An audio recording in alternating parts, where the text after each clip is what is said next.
Good morning students. हमारा आज का टॉपिक है electric field due to uniformly charged spherical shell. Gauss theorem का इस्तेमाल करते हुए हम इलेक्ट्रिक फील्ड निकालेंगे due to uniformly charged spherical shell. एक हम स्फेरिकल शेल लेते हैं जिसपे मान लीजिए plus q charge positive charge जो है इसके ऊपर यूनिफॉर्मली डिस्ट्रीब्यूट किया गया है। ये स्फेरिकल शेल है। शेल का मतलब है अंदर से खाली है और इसका रेडियस r है।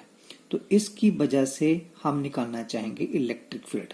अब हमारे पास जो गॉस थ्योरम है वो बोलती है कि closed surface integral of the electric field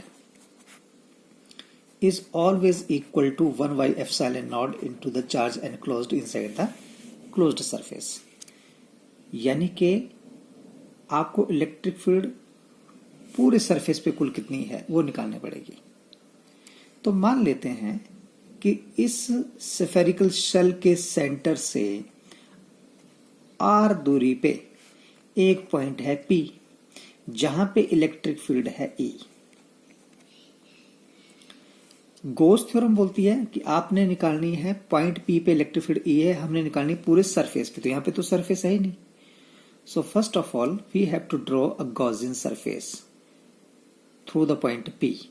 तो हमने इस P पॉइंट को सेंटर में मानते हुए एक गॉसियन सरफेस ड्रॉ कर देते हैं इसके P पॉइंट के होते हुए। ये जब आपने गॉसियन सरफेस ड्रॉ किया जिसका रेडियस स्मॉल r है, इस P पॉइंट के आसपास एक छोटा सा एलिमेंट्री एरिया ले लिया, स्मॉल एरिया जिसको आपने ds बोला, और इस ds एरिया का एरिया वेक्टर भी इसी डायरेक्शन में होगा, ds इस एरिया के परपेंडिकुलर। तो अब हमें यह पता है कि P पॉइंट पे इलेक्ट्रिक फील्ड कितनी थी, E थी। तो ds में से कुल कितनी इलेक्ट्रिक लाइंस निकल रही थी? अगर P पॉइंट से एक लाइन निकल रही है जिसको आपने E बोला, तो ds एरिया से कुल कितनी इलेक्ट्रिक लाइंस निकलती हैं उनको आप बोलते हैं फ्लक्स। तो क्योंकि एरिया स्मॉल है, ds का मतलब स्मॉल एरिया, तो फ्लक्स भी थोड़ा सा निकलेगा। तो आप यहां पे लिखेंगे d phi is equal to E dot ds। अगर P पॉइंट से E इलेक्ट्रिक फील्ड है तो ds से कितनी निकलेगी, मल्टीप्लाई करते हैं। अब E और ds दोनों सेम डायरेक्शन में है तो दोनों के बीच का एंगल जो है 0 होगा। A डॉट बी होता है E का मैग्नीट्यूड, B का मैग्नीट्यूड और साथ में cos of 0। So we have d phi is equal to E ds। ये आया हमारे पास d फाई की वैल्यू। अच्छा, अब इसमें एक चीज कि जब हम ये निकाल रहे थे स्फेरिकल शेल की वजह से इलेक्ट्रिक फील्ड कहां पे, P पॉइंट पे। तो P पॉइंट है कहां, ये स्फेरिकल शेल से बाहर की तरफ है, क्योंकि ये P पॉइंट यहां पे भी हो सकता है, स्फेरिकल शेल के ऊपर भी हो सकता है, स्फेरिकल शेल के अंदर भी हो सकता है। तो हम तीनों केस में निकालेंगे। अगर जब P अभी बाहर है तो ये हमारा फर्स्ट केस है। This is the first case when P lies outside the sphere, outside the shell. जब P पॉइंट सेल से बाहर है, P पॉइंट इस सेल से बाहर P पॉइंट है, तब इलेक्ट्रिक फील्ड निकालेंगे। तो इलेक्ट्रिक फील्ड निकालने का तरीका हमारे पास, पहले इस फ्लक्स को निकालो E डॉट ds, फिर ये वाला फ्लक्स निकालो Q अपॉन एप्सिलॉन नॉट। तो ये हमारे पास d phi equal to E ds आ गया। और यहाँ से हमने फाई निकालना है। तो अब इस फाई क्यों निकालना है, क्योंकि ये तो इलेक्ट्रिक फील्ड निकली सिर्फ इस एरिया से, हमें पूरे सरफेस से कुल कितनी इलेक्ट्रिक फील्ड बाहर निकल रही है वो दिखाना है। तो उसके लिए हमें इसको इंटीग्रेट करना पड़ेगा। तो जब आप इसको इंटीग्रेट करोगे तो ये क्लोज्ड सरफेस है, तो आप ऐसे लिखोगे क्लोज्ड सरफेस इंटीग्रल। तो d से ये कैंसिल, इंटीग्रेशन कैंसिल हो गया, तो हमारे पास बच गया phi is equal to E बाहर निकाल लीजिए इलेक्ट्रिक फील्ड, क्योंकि कांस्टेंट है हर पॉइंट पे। यहां से यहां पे जितनी इलेक्ट्रिक फील्ड होगी उतनी इलेक्ट्रिक फील्ड इस पॉइंट पे होगी, उतनी इस पॉइंट पे होगी। तो इलेक्ट्रिक फील्ड कांस्टेंट है, बाहर निकाल लीजिए, आपके पास बच गया ये इस तरह से एरिया। और यहां से phi is equal to E और ds क्या है, ds है स्मॉल एरिया, और इंटीग्रेशन का मतलब है टोटल सरफेस एरिया बताओ। तो ये आपके पास एक स्फीयर बन गया, गोला बन गया, इसका रेडियस r है, स्मॉल r। तो इसका सरफेस एरिया क्या होगा, 4 पाई r स्क्वायर। तो आपने यहाँ पे इंटीग्रेशन को हटाया और इसका टोटल सरफेस एरिया लिख दिया 4 पाई r स्क्वायर। यहां से आपके पास ये फ्लक्स की पहली वैल्यू आ गई। अब आप निकालोगे जो गॉस थ्योरम बोलती थी कि फ्लक्स इज इक्वल टू, अब लिखना पड़ेगा यहाँ पे, according to Gauss theorem flux is equal to Q upon epsilon naught, where Q is the charge enclosed inside the sphere. इस स्फीयर, ये स्फीयर के अंदर कितना चार्ज है, ये चार्ज इसके ऊपर जो है, क्योंकि ये एनक्लोज हो गया है, इसके अंदर आ गया, ये बड़े वाले के अंदर ये आ गया चार्ज, टोटल चार्ज क्यू है, तो आप लिखेंगे phi is equal to Q upon epsilon naught. तो ये आपके पास इक्वेशन नंबर 2 है। दोनों को आप कंपेयर करेंगे तो आपके पास इलेक्ट्रिक फील्ड की वैल्यू आ जाएगी E into 4πr² is equal to Q upon epsilon naught. यहाँ से E is equal to 1/4πr² into Q upon epsilon naught, और इसको आप लिख सकते हो E इज इक्वल टू 1/4π, यहाँ से एप्सिलॉन नॉट इधर लिख देते हैं एप्सिलॉन नॉट, और r को साइड लिख देते हैं क्यू अपॉन r²। तो ये आपके पास आ गई electric field at point P, ठीक है, टोटल इलेक्ट्रिक फील्ड जो आपकी यहां से फाइंड आउट हुई, जब P पॉइंट कहां पे लाई कर रहा है, आउटसाइड द स्फीयर। अब दूसरा पॉइंट आता है कि व्हेन P पॉइंट, कि जब ये P पॉइंट आपका यहां ना हो, कि कहां पे हो, यहां पे हो, इस स्फेरिकल सेल के ऊपर हो, तो क्या होगा। तो आप खुद ही देखिए, जब इस P पॉइंट को उठा के मैं इधर लेके आऊंगा तो इसका सेंटर से दूरी कितनी रहेगी, इतनी, और ये दूरी किसके बराबर है, कैपिटल R के बराबर। तो आपके पास इलेक्ट्रिक फील्ड क्या आएगी, तो सेम यही फॉर्मूला, तो यहाँ पे R क्या हो जाएगा, तो आपको दूसरा जो पॉइंट है, अगर मैं यहाँ पे लिखूं second point, when P lies on the surface of shell, तो क्या होगा, small r is equal to capital R हो जाएगा। ये स्मॉल r जो है बस इतना बचेगा, ये किसके बराबर, कैपिटल R के बराबर। Therefore electric field will be equal to, तो इलेक्ट्रिक फील्ड पहले कितनी निकली, वहां पे स्मॉल r की जगह कैपिटल R लिख दो, तो electric field E is equal to कितने आएगा, 1/4π एप्सिलॉन नॉट, ये लिख दिया 1/4π एप्सिलॉन नॉट, और साथ में Q डिवाइडेड बाई r², तो आपने लिखा Q divided by capital R², क्योंकि यहाँ पे स्मॉल r को कैपिटल R लिखना है। तो this is the electric field when P point lies on the surface of the shell. तीसरा पॉइंट है कि when P lies inside the shell, अगर P पॉइंट जो है वो शेल के अंदर हो तो इलेक्ट्रिक फील्ड कितनी आएगी। तो इस क्वेश्चन को यहां से देखें कि अगर ये P पॉइंट पहले अब यहां पे था सेकंड वाला, अब P पॉइंट को मैं अंदर रख देता हूं, इधर रख देता हूं, मान लीजिए this is a P point, तो हमने इलेक्ट्रिक फील्ड निकालनी होती है टोटल सरफेस पे, surface integral of the electric field. तो P पॉइंट को, जैसे यहाँ P पॉइंट को के थ्रू हमने सरफेस ड्रॉ किया था, अगर यहाँ P पॉइंट है तो यहाँ सरफेस ड्रॉ करेंगे इस तरह से। तो अगर ये मैंने सरफेस ड्रॉ किया तो इसके अंदर कितना चार्ज है, 0, कि चार्ज तो बाहर है, सेल के ऊपर है, अंदर तो चार्ज है नहीं। तो अगर यहाँ P point inside the shell होगा तो टोटल चार्ज क्या होगा, 0, और जब यहाँ पे टोटल चार्ज 0 होगा तो 0 इंटू समथिंग 0, यानी इलेक्ट्रिक फील्ड फ्लक्स टोटल 0 आएगा। तो हमारी ये इक्वेशन जो है, यहाँ पे क्या आ जाएगा, यहाँ पे आएगा E इज इक्वल टू 0, क्यों, क्योंकि Q कितना हो जाएगा, 0। तो आप यहाँ पे लिखेंगे when P lies inside the shell there is no charge enclosed, that is Q equal to 0। जब Q 0 होगा तो इलेक्ट्रिक फील्ड कितनी आ जाएगी, 0। इसके स्क्रीनशॉट ले लीजिए आप। अब हमारा गॉस एप्लीकेशन की ये लास्ट एप्लीकेशन है, electric field due to solid sphere of charge.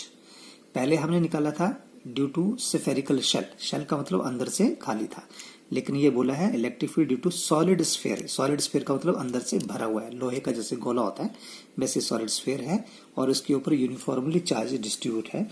तो ये सपोज कर लेते हैं प्लस Q चार्ज इसके ऊपर यूनिफॉर्मली डिस्ट्रीब्यूट है, ये अंदर से पूरा भरा हुआ है, इसका रेडियस R है, इसके सेंटर से ये P पॉइंट ये स्मॉल r के डिस्टेंस पे है, और यहाँ पे ये जो चार्ज डिस्ट्रीब्यूट किया गया है इसकी वजह से P पॉइंट पे इलेक्ट्रिक फील्ड, ये P पॉइंट है, P पॉइंट पे इलेक्ट्रिक फील्ड है मान लीजिए E।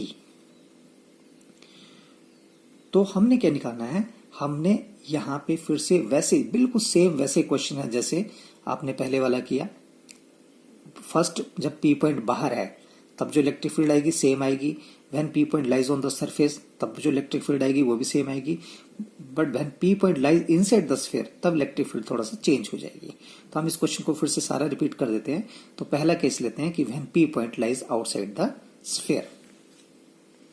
तो हमने ये लिखा when P lies outside the sphere, तो पी पॉइंट पे इलेक्ट्रिक फील्ड ई है, तो हमने इलेक्ट्रिक फील्ड का जो गॉस थ्योरम है वो बोलती है कि surface integral of the electric field, closed surface integral of the electric field. तो सरफेस इंटीग्रल का मतलब एक सरफेस होना चाहिए, उसमें टोटल इलेक्ट्रिक फील्ड कितनी वो निकालनी पड़ेगी। अगर पी पॉइंट पे इलेक्ट्रिक फील्ड ई है तो पूरे सरफेस पे कितनी होगी, तो draw a Gaussian surface through point P. एक स्फेरिकल सरफेस ड्रॉ कर दीजिए और पी पॉइंट कहाँ पे हो, उस सरफेस के ऊपर वाले हिस्से में हो। फिर consider a small elementary area of area ds। इसके ऊपर भी एरिया वेक्टर कहाँ होगा, इसी डायरेक्शन में होगा और उसको लिखेंगे ds वेक्टर।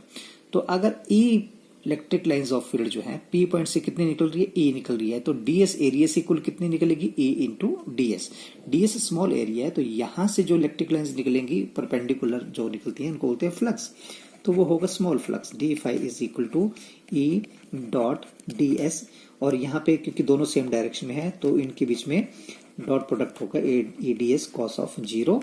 तो आप यहां से ले सकते हो d phi is equal to E d s की कॉस जीरो की वैल्यू होती है 1, तो यहाँ 1 आ जाएगा तो ई डी एस आ जाएगा, d phi equal to this. Clear.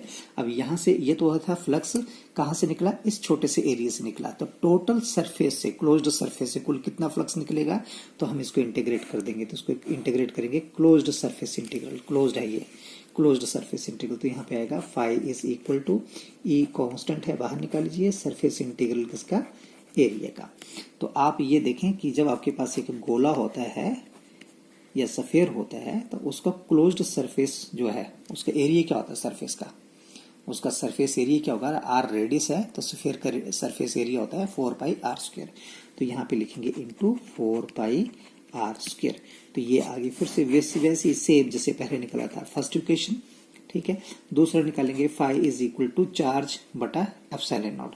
तो इस बड़े स्फीयर के अंदर कुल कितना चार्ज है, इसके अंदर बड़े स्फीयर के अंदर चार्ज है प्लस क्यू जो इसके ऊपर है, ये चार्ज एनक्लोज किया है। तो आप यहाँ पे लिखोगे phi is equal to Q upon epsilon naught. ये इक्वेशन नंबर 2 आ गई।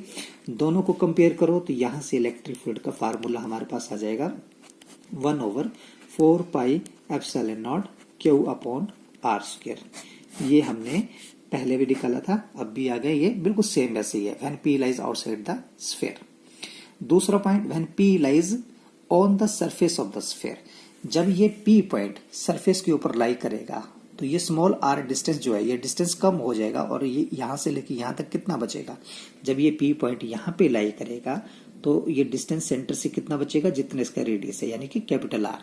तो आपके पास इलेक्ट्रिक फील्ड कितनी होगी, तो आप फिर से वैसे ही करोगे कि when P point, second point, when P lies on the sphere, surface of the sphere, surface of sphere, small R is equal to capital R, ये चेंज आएगा। तो ये जो इलेक्ट्रिक फील्ड है वहां पे एक स्मॉल आर की जगह कैपिटल आर लिख दोगे, वो इलेक्ट्रिक फील्ड आ जाएगी। तो अब इलेक्ट्रिक फील्ड कितनी आएगी, तो यहाँ लिख देता हूँ। तो इलेक्ट्रिक फील्ड आएगी हमारे पास E is equal to 1/4 pi epsilon naught और Q अपॉन कैपिटल आर का स्क्वायर, ये इलेक्ट्रिक फील्ड आएगी सेकेंड केस में। बस इसमें ये लिखना है इतना। थर्ड केस जो है, when P lies inside the sphere, inside the sphere. जब P पॉइंट स्फीयर के अंदर लाई करता है तो क्या होता है, यहाँ पे स्फेरिकल सेल और इसमें थोड़ा सा फर्क है, क्योंकि स्फेरिकल सेल में क्या था कि ये खाली थी सारी जगह, तो वहां पे चार्ज नहीं था, चार्ज सिर्फ सरफेस पे होना था। तो जब ये P पॉइंट यहाँ अंदर लाई कर रहा था तो उससे जब हमने ये गॉसियन सरफेस ड्रॉ किया तो उसके अंदर कोई चार्ज नहीं था, पर ये सॉलिड सरफेस है, इसमें यूनिफॉर्मली चार्ज डिस्ट्रीब्यूट है सरफेस के ऊपर भी और अंदर भी। तो when P point lies inside the sphere, जब P पॉइंट यहाँ अंदर लाई कर रहा है तो यहां से जब हमने गॉसियन सरफेस ड्रॉ किया तो इसके अंदर वाले हिस्से में भी चार्ज है, कितना है वो हम निकालेंगे, वो हमें पता नहीं है। हमें ये पता है कि टोटल चार्ज यूनिफॉर्मली डिस्ट्रीब्यूटेड कितना है प्लस क्यू। अंदर कितना है वो हमें पता नहीं है। तो मान लीजिए वैन पॉइंट पी जो लाइज इनसाइड द स्फीयर, तो इसका सेंटर से कितनी दूरी थी, उस दूरी को मान लेते हैं आर डैश, इसका रेडियस, क्योंकि यहां से यहां तक तो कैपिटल आर है, ये छोटा सा रेडियस इसको बोल दिया हमने आर डैश। और इसके अंदर कुल कितना चार्ज है वो मान लेते हैं क्यू डैश, ये भी हम मान लेते हैं ये क्यू डैश है। तो हमारे पास फार्मूला क्या आएगा, तो हमारे पास फार्मूला आ जाएगा E is equal to 1/4πε0 Q dash बटा आर डैश का स्क्वायर। तो हमारे पास इलेक्ट्रिक फील्ड आएगी E इज इक्वल टू 1/4πε0 और Q कितना चार्ज यहाँ पे Q डैश बोला और रेडियस कितना बोला आर डैश, तो आर डैश का स्क्वायर, ये आंसर आएगा। लेकिन अभी ये आंसर पूरा नहीं है, क्यों? क्योंकि हमें ये नहीं पता कि Q डैश कितना है। ये तो हमने ऐसे बोल दिया कि मान लीजिए कि इसके अंदर का चार्ज Q डैश है, तो अंदर का चार्ज कैसे निकालेंगे? तो आप देखिए ये हमारे पास एक स्फीयर है जिसका रेडियस आपके पास कैपिटल आर है, जिसका रेडियस कैपिटल आर है। तो जब रेडियस आर हो तो उस स्फीयर का वॉल्यूम कितना होता है? वॉल्यूम होता है 4/3πr³। तो अब हम यहां पे ये आइडेंटिटी ये लगाएंगे, हम यहां से ऐसे करेंगे कि 4/3πr³, ये जो वॉल्यूम है, इतने वॉल्यूम में कुल कितना चार्ज है? क्यू चार्ज है, बड़े वाले सरफेस स्फीयर में कुल कितना चार्ज है? क्यू। अगर वॉल्यूम 1 होता तो कितना चार्ज होना था? Q divide by 4/3πr³। लेकिन अब वॉल्यूम कितना है अंदर वाले स्फीयर का वॉल्यूम क्या? आर डैश है, तो वॉल्यूम होगा 4/3πr³। तो वॉल्यूम कितना आएगा? 4/3πr³ into 4/3πr³। फिर से सुन लीजिए, अगर वॉल्यूम 4/3πr³ इतना वॉल्यूम है तो उसके ऊपर चार्ज कितना है? क्यू है। अगर वॉल्यूम 1 होता तो चार्ज कितना होगा? Q upon this. अगर वॉल्यूम इतना हो तो चार्ज कितना होगा? इससे मल्टीप्लाई करते हैं। तो हमारे पास ये जो चार्ज है ये कितना आ जाएगा? यहां से देखिए कैलकुलेट करके, यहां से आप देखेंगे 4/3π यहां से कट जाएगा, हमारे पास बचेगा Q into R dash cube बटा r³, ये रकम बचेगी। और ये क्या है? This is the charge on this sphere, इस स्फीयर के ऊपर ये चार्ज। और ये स्फीयर कौन सा है? ये अंदर वाला। इस अंदर वाले स्फीयर में जो चार्ज है उसकी वैल्यू निकाल ली, पर हमने उसका नाम क्या दिया था? Q dash. यानी कि ये जो चार्ज है वो किसके बराबर है? क्यू डैश के बराबर है। तो इस क्यू डैश की वैल्यू को लीजिए और ऊपर इक्वेशन में भर दीजिए, तो आंसर क्या बनेगा? E इज इक्वल टू 1/4πε0 और क्यू डैश की जगह यहां पे लिख दीजिए वैल्यू। क्यू डैश की जगह लिखेंगे Q R dash cube divided by R cube, और नीचे क्या लिखा है? आर डैश का स्क्वायर।